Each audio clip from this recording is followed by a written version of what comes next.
Hey everybody, this is the Sliders Review. I'm here today to talk to you about, are civilian fights necessary still in Power Rangers?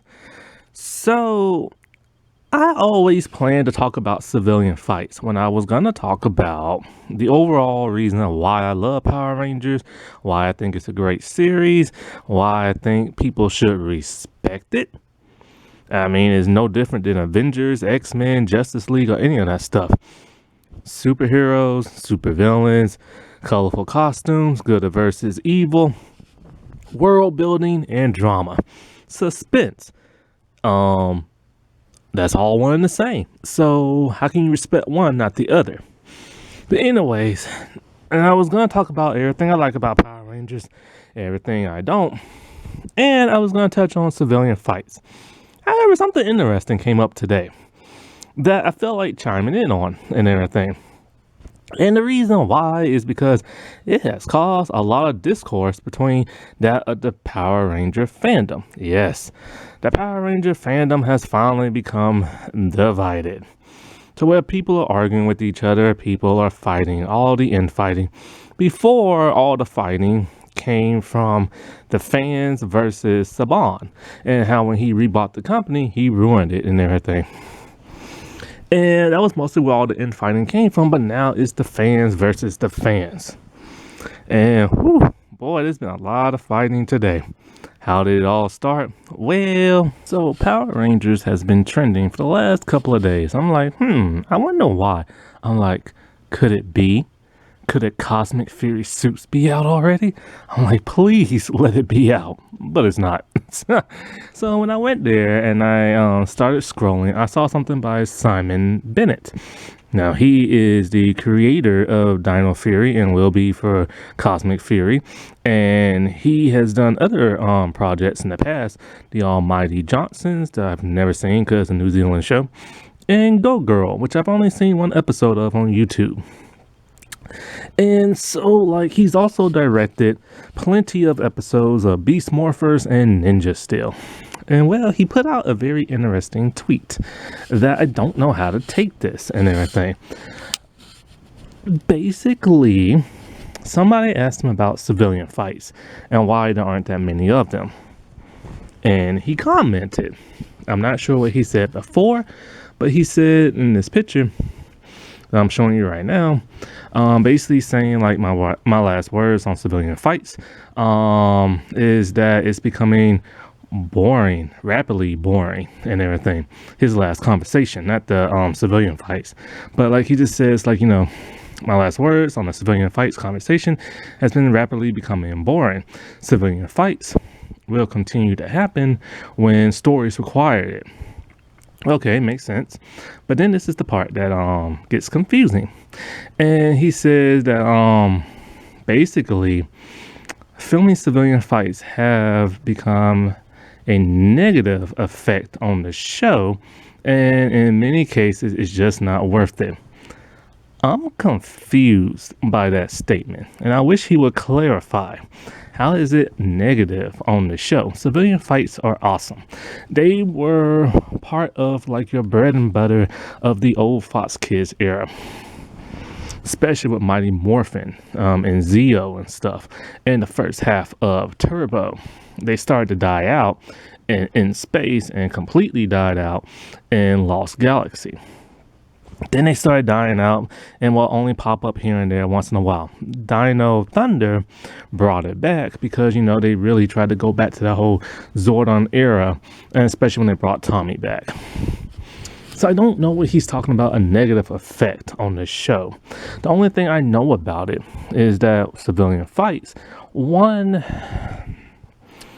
it is costly. They like to do everything cheap. When Hasbro bought the company back, I noticed something. They went out for Beast Morphers, way out. But then they realized something. Maybe we spent a little too much money on this and we're not getting the feedback back that we want. So have you noticed that Dino Fury has been cutting costs the way Saban used to in the past? They're back to that one cockpit that they all stand in. Aren't that much special effects, you know, this and that. And so, yeah, it takes money to make civilian fights, and you need a choreographer. And not only that, but your cast needs to be able to look convincing, do it, and if they don't, then you get the stunt person in. And you can always tell when it's a stunt person. It always looks awkward and they have their head down, and people have commented on that. And so also in the past, in the Mighty Morphin era, what was it, Mighty Morphin? It was also in what's that season? Rescue something, Lightspeed Rescue. 3 of the female actresses hurt their legs and everything. 2 had to be put in the cast. Also Lost Galaxy 2, that's the 4th female actress. All were in cast except for 1 female. And so, Lost Galaxy, Lightspeed Rescue, and then 2 and Mighty Morphin in the first season, they were in cast because they hurt their ankle and stuff. So it's bad on that part when you need your star to do something and stand up and do crap or run around and they can't do it. So if that's what he's talking about, he needs to clarify and everything. And so also back in the Mighty Morphin, Zeo, and first half of Turbo, you actually casted people who knew martial arts. A few didn't, like Aisha, Kimberly, Kat, stuff like that. And you can always tell, you know what I'm saying? But for the most part, the guys brought their A game to the martial art fights, and it looked amazing. Then he went on to say, well, I guess the fans responded and he didn't like what they had to say, and they didn't like what he had to say because some of the fans got really rude with him. Not all, but some. And so he said that he should have known better not to try to explain something to the Power Ranger fandom. He's stepping away from Twitter to go make a show. Now, that was a little smugness right there. But, they had no business insulting him. And, you can have a difference of opinion, but you don't have to insult somebody. And that's what people should never done to him. You know what I'm saying? And so, I've been reading these comments, and it mostly stems between these type of people in the fandom. You have people who are gun-ho for the old school Power Rangers and civilian fights, and then you have other people who are either a huge Simon Bennett fan or they will fall on their sword for Dino Fury, calling it the best season in the world. 30 years of Power Rangers, and they think this one is the best one ever. I don't understand that. You already know my feelings on this show and everything. I mean, come on, people. 30 years, and this is the best. I would appreciate it more if you would say it's your favorite, but the best? I mean, come on, man. Have you not been watching this season? And this what stems to fandoms of today. I've seen this in other stuff. It doesn't matter what it is. I've seen this in Stargirl. I've seen this in The Orville. I've seen this in other shows where people will literally say, oh, this is the best ever. Nothing compares to this. And they say that because it's one of those shows that are jeopardized. They fear it might get canceled. They fear the budget might get slashed if good stuff isn't said about it. So then you have those bleeding heart people who are gun-ho and will just say anything just so a show will look good. And same thing with the person who creates it. Take Batman, the Robin Pattinson Batman. That came out, now everybody's saying, oh, this is the best Batman ever. This is the best Batman movie ever. The Joker in that 5-minute deleted scene. Now people are saying, oh, it's the best Joker ever.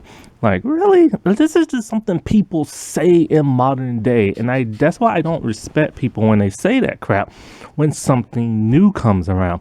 It's always that flavor of the month. And they keep saying, oh, it's the best thing they ever had. And then something new comes around. Same thing with Spider-Man. People cannot make up their mind about Spider-Man. First they like Tobey Maguire, then they like Andrew Garfield, now they like Tom Holland, now they don't like Tom, now they back to liking Andrew, and it's people just jump on whatever wagon is new and whatever flavor of the month is new. So I hate when people say that crap, how is the Joker in that 5-minute deleted scene gonna be your favorite and you barely saw him? He didn't do nothing but talk. Seriously. I don't get people. But back to this. A lot of the arguments that I've been seeing is now you got the fandom debating if civilian fights are important or not. Some are saying they're garbage and need to stop, and others are saying that like they love them, they need to be brought back. And for the people who saying that, and there's a lot of people who are basically kissing his butt, saying that, oh, civilian fights, oh, they're unnecessary, oh, they take away from the show, oh, this and that, and blah blah. And it's like these are the people who have stuck with Power Rangers for 30 years, and all of a sudden they don't like that, but they rather see Jay Borg be silly in the show. Like, I don't get that. Or like lackluster characters who don't do much of anything. I don't understand that. Now, here's my thing, my take on civilian fights. You need to have a balance. You gotta have that balance so everything can flow well. See, here's the thing about civilian fights. Back in the old days of Power Rangers, you had 3 fights. I'm talking about Mighty Morphin. You had the civilian fight. You had the Morph fight, which was the Sentai, and then you had the Zord fight, which is more Sentai. All that took up a lot of space in a 20-minute something show. And back in those days, yeah, Rangers had their personal problems, but they weren't allowed to dwell on it. Basically, they'll have like something happen to them in the beginning of the show, be like, woe is me, start fighting, and then towards the end, they'll wrap it up really fast and resolve it. There wasn't much world building, there wasn't much character development, it wasn't enough emotion for people to grab onto. Now, once you took that out around the in space and that Lost Galaxy and beyond, once you took out the civilian fights, then there was more time to tell an actual cohesive story. Characters had room to grow. It was more world building. And so I see the argument on both sides. Civilian fights are important and they're also not. Like, take for example, Beast Morphers. When Jason came back, there was no unmorphed civilian fight scene. And that's something people was looking forward to, because the dude knows how to do martial arts and everything. And it was just kind of like that's it. He shows up, he talks, he flips his coin in the air, and he morphs. And it's like, what? And then I can't remember Ninja Storm. Did they have a civilian fight or not? I can't remember. I don't think they did. They just stood there and morphed. And it's kind of like, nah, man, we want to see them get down and dirty. Now, civilian fights are amazing because it gives us a chance to see those Rangers fight outside the suit, because, you know, it's just stunt people doing it in the suits, or it's Sentai. We get to see who knows martial arts and who doesn't, and those that don't, it looks really embarrassing, and you can tell. And you can tell when it's the stunt person, but it gives you that extra boost of like action junkiness that you need. And this is an action show, and it needs that. Also, it lets people see that these Rangers are just as powerful outside the suit. And if need be, they can fight some foot soldiers without their powers and everything. Once they start leveling up and keep morphing every time to fight foot soldiers, then they become reliant on their powers. Similar to that of a Battleizer in the Disney era, when they constantly kept calling it and fans say, oh, they're too reliant on it. And that's how it is in these civilian fights when they morph and they just fight the foot soldiers in their suits. They're too reliant on their powers and not their actual skill and everything. Now, you need a great balance. I say take out all the humor, all of it, and this way make the civilian fights short. That time that you spend time on comedy can be used for civilian fights. Then you can still have the same amount of time of character development and emotion and world building as you did before. And when I say emotional character development and depth, actually give some of that. What I've been noticing in Dino Fury is that one person will have a problem, then it will go to like a complete group of different people, then they'll go back to that one Ranger again, only if they have somebody else resolve it for them, or they'll resolve it themselves, but in a very speed up kind of way. And that's a problem I've been having with this series. But yes, if you were to take out the humor, then you would have enough time for civilian fights. I don't understand what he said when he says a negative thing on the show, because it shows just how skilled the Power Rangers are and everything, you know. And not only that, but it's kind of like it's only, in my opinion, really negative. Like you say, like you have somebody like Billy who doesn't know martial arts, then he morphs and then he knows martial arts. He unmorphs and then he doesn't know it again. In the first season, that was always so bizarre. You know what I'm saying? And so, if there's a real reason as to why they can't have civilian fights, he needs to just be like, straightforward and say this is why. But he probably can't because it's the higher ups. You have to remember, he might be the creator of this season, but he don't run everything. Hasbro does. And Saban still has his fingers in Power Rangers jar and everything. He still is the executive producer listed. You just don't dump money in and don't give your opinion. You know what I'm saying? And we all know he micromanaged and everything. So I kind of just wish that he either just didn't interact with the fans and like tell them stuff, because you're not going to win one way or another, because you're going to have those that want something and those that don't. Take David Schwimmer. They keep talking about why there's no diversity on Friends that came out 20 years ago, and he always chimes in and wants to answer why, and then people get mad at him, both regular people and celebrities and stuff. And it's just like, sometimes just keep your mouth shut. You ain't got, like, this is why celebrities don't talk to their fans, because people are gonna have an opinion, and when you don't give them what they want to hear, then they get furious at you and stuff. I think civilian fights are essential to Power Rangers, but like I said before, you gotta have that balance. But you need that extra layer of action, because when you look at like the Power Rangers in their suits, and whether it's American footage or Sentai, it's just kind of like, that's not them in the suits. I mean, take one of the greatest civilian fights ever in Forever Red. Do you remember that day when all those past Rangers came back? Some of them looked slightly different because two of them from the older days gained a little bit more weight, so you're kind of wondering how they're gonna pull it off, and they were still throwing kicks just as high as like the younger guys and stuff, and it was just awesome to watch. It carried on with the story. It gave that extra layer of like just awesomeness, you know what I'm saying? Same thing with Once a Ranger and that civilian fight, or the team up episode between Ninja Storm and Dino Thunder. That was an amazing civilian fight that was both done with the stars and the stunt doubles, and it was something needed for that episode big time. But what if they would have just like taken it out and put in a whole bunch of comedy or like more drama that was unneeded for like the show, you know what I'm saying?